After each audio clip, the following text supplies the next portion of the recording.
out of all of the hobbies that I have, and I have quite a few, my favorite one has always been learning, and that's probably why I have as many hobbies as I do. I have a hard time stopping learning new things. There's so many things out there that I want to know how it works and how to do.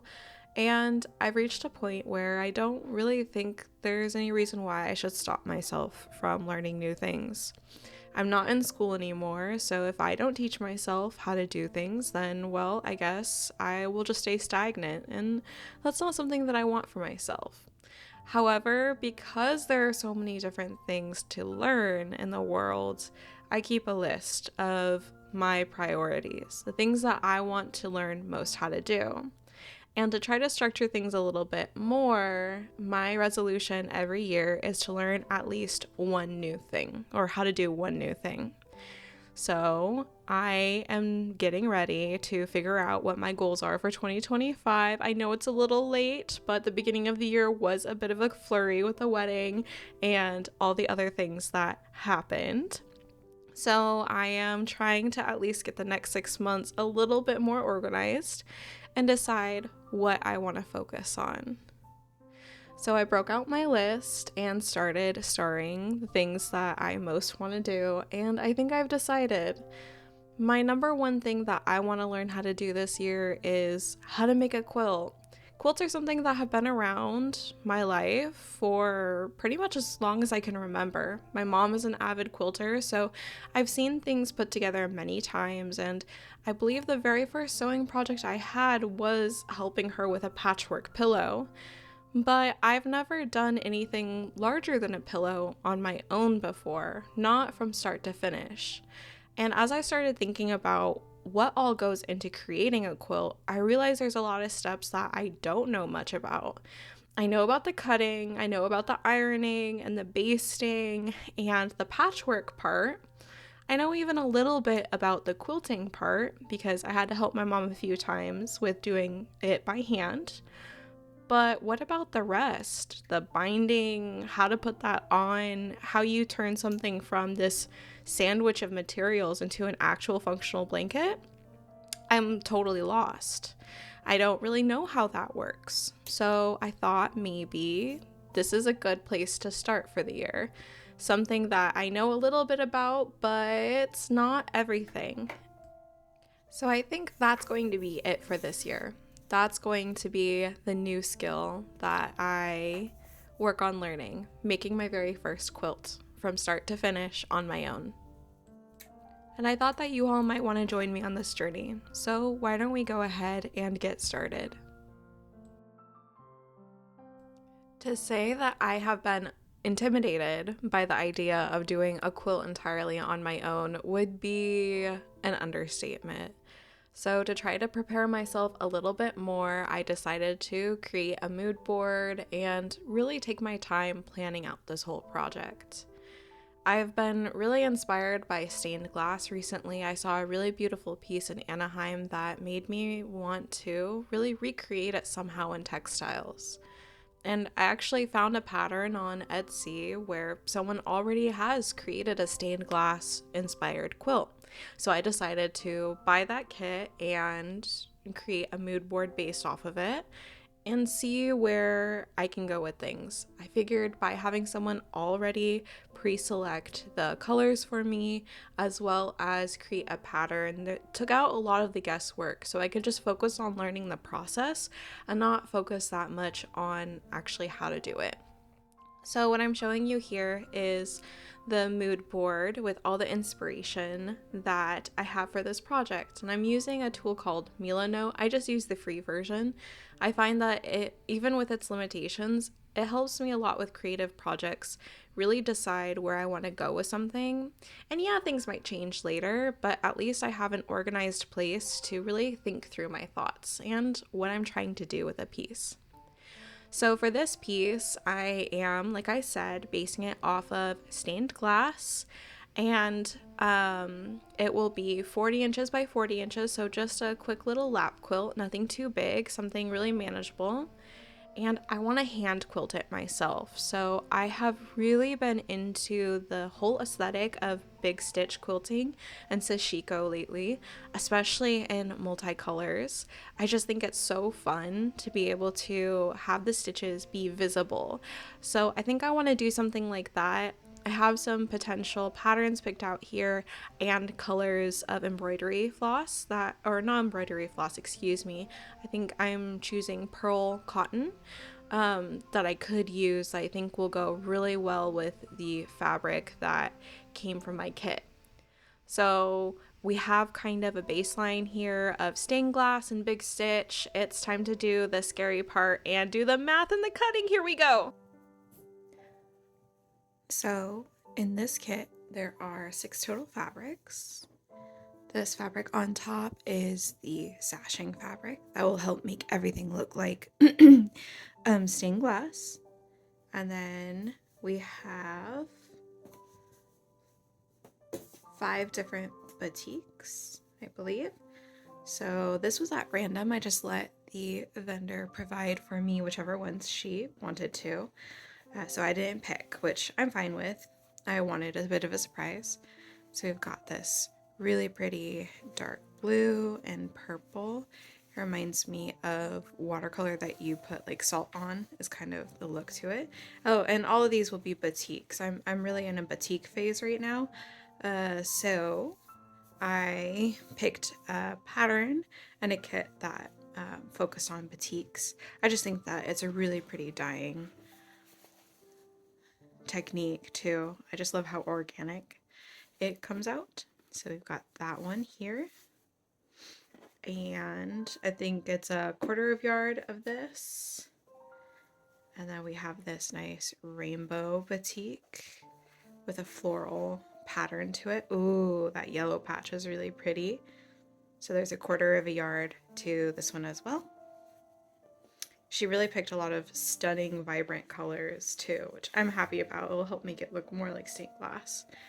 And we have this red one with a floral and leaf motif, a little bit calmer than this rainbow, but still really pretty. And I love how that's going to look against that blue too. Very pretty.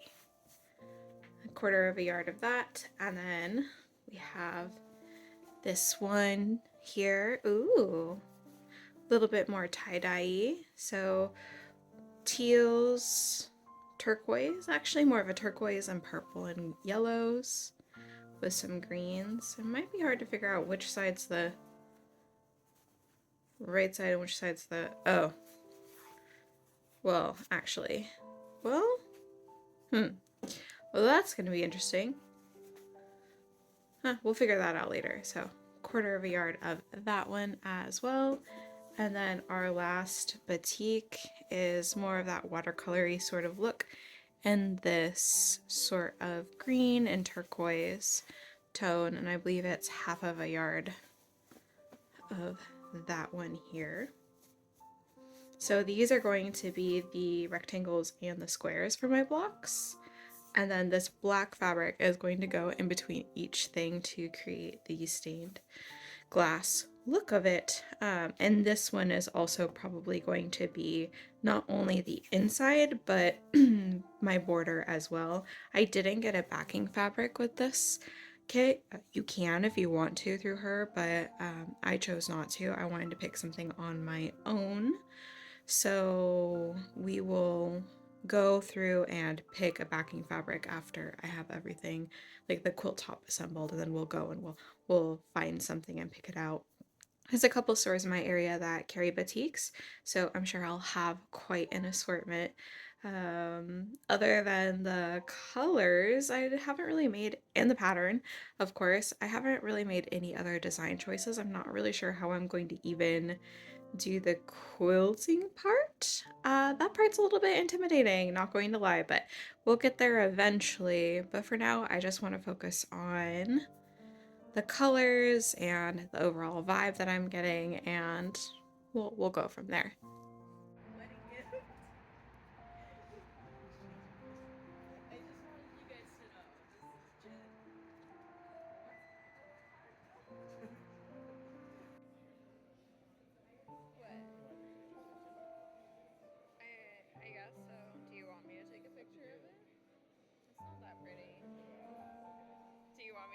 picture of it for you.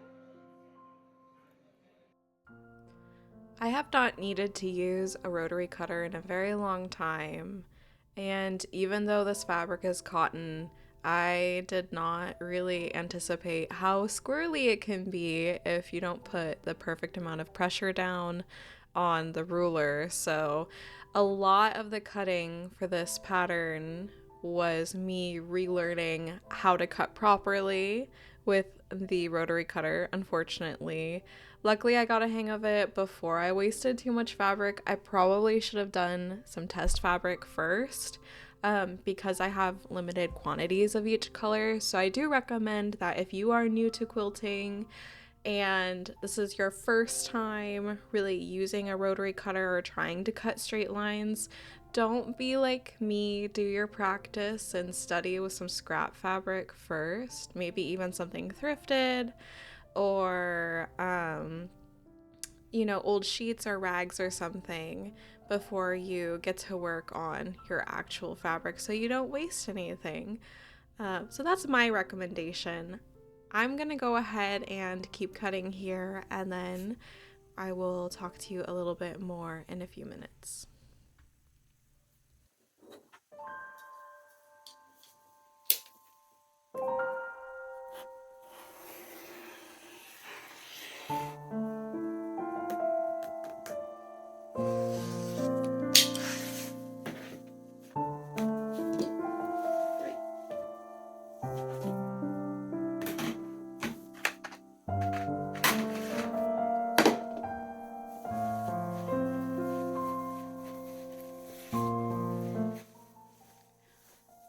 Okay, after wrangling with my rotary cutter and the ruler for a little bit and realizing that my first big mistake was to not iron my fabric before I first started cutting, I know that I know better, but I thought it might not make a difference.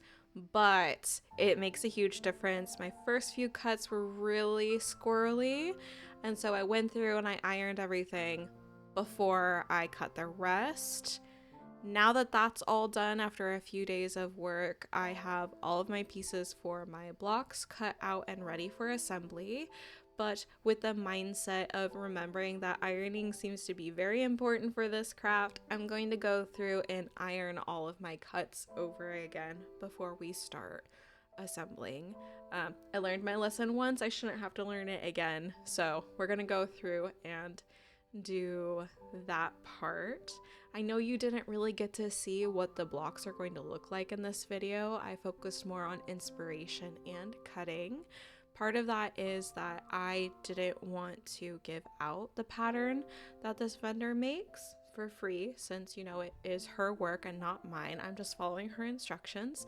But I have listed the name of her Etsy shop down below if you're interested in looking into the pattern for yourself to see if it's something you want to do.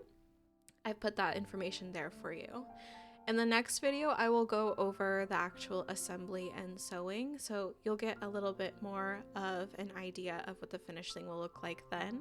But I hope you enjoyed this cute little sneak peek of my process for designing, as well as my initial, foray into quilt making and the lessons I've already learned in week 1. So, be careful with your cuts, apply even pressure with your ruler and your rotary cutter, and always, always iron between steps. Those are my main takeaways for right now. I have a lot more ironing left in front of me to do, and I'm not going to make you guys stick around to watch me as I tediously press each piece, but I'm really happy that you could join me today as I start this new project, and I look forward to seeing you all next week as we actually put things together. I hope you all have a wonderful day, and I'll see you all next time. Bye!